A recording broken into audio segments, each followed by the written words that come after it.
and threads of change. To tell us a little bit more, Millie is going to come out.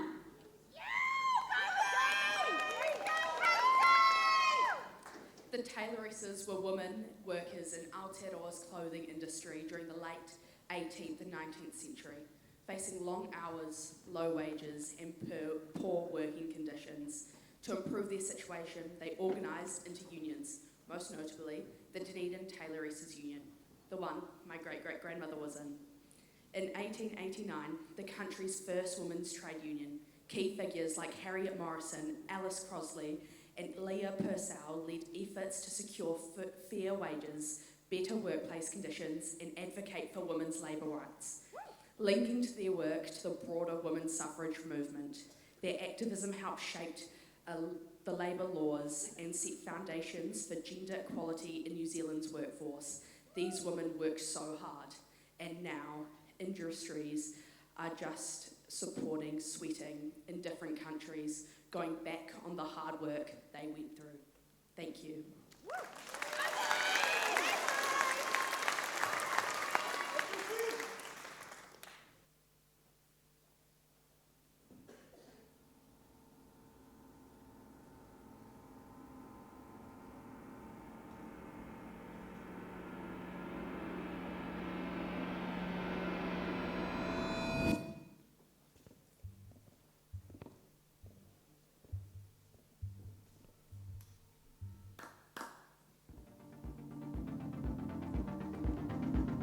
Take me to where the sun don't grind. I'm gonna set your night on fire. I'm gonna bring your water alive. Oh yeah, oh yeah, oh yeah. Take me to where the sun don't grind. I'm gonna set your night on fire. I'm gonna bring your water alive. Oh yeah, oh yeah.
say? Come up here. April and Laura, awesome stuff, guys. Can you tell us a little bit more about why you wanted to share that performance on the Showquest stage? Showquest is such a huge part of KURANUI College's life, and each year we pick something historic that has genuinely happened in New Zealand, based in New Zealand. But tonight we chose to share the theme of the Dunedin Tayloresses, and while this started in New Zealand, even now it has become a problem worldwide. Fast fashion and sweatshops, such as Shein and Temu, there's such an issue for workers, and it's unsafe and it's unhealthy and it's not fair on all our workers. And we chose to share that theme with you today to show you that you can put something together by not contributing to those brands and shopping local and helping our planet and our people.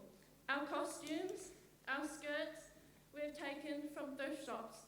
These are all men's button-ups that we've buttoned together. You can see here. We've got 2 neck shirts and we button them down the middle to make skirts, and these are all from local thrift shops around the Wairarapa. Our aprons were made ourselves through old bed sheets through our talented seamstresses, and our shirts are either donated or bought from local thrift shops. And we wanted to show you tonight with our powerful performance that we can put together things using local and brands that use good people and treat them fairly. Thank you. Wellington has genuinely some of the best op shops as well. Good price stuff down here. Can you explain some ways that students were able to step up and show leadership throughout this? Well, Showquest is such a big part of our school, like Laura said, and this year it has been 9 months in the making. It started last October, started with the leadership team. We are, like our school, I'm so proud of everyone that has contributed, gone to the op shops, sewed the aprons, put in the time, the effort, the choreography. It's like we wouldn't have been able to do it without our students. And like I said, it started with our leadership team. It's been 9 months. And the students that have stepped up to be part of Showquest, it's immaculate, the effort they put in, the time, the commitment, the flexibility and adaptability is crazy, and I'm so, so proud of them. And I'm so proud of everyone who's part of it. Thank you. Well done, girls. Thank you. Another big round of applause. Our last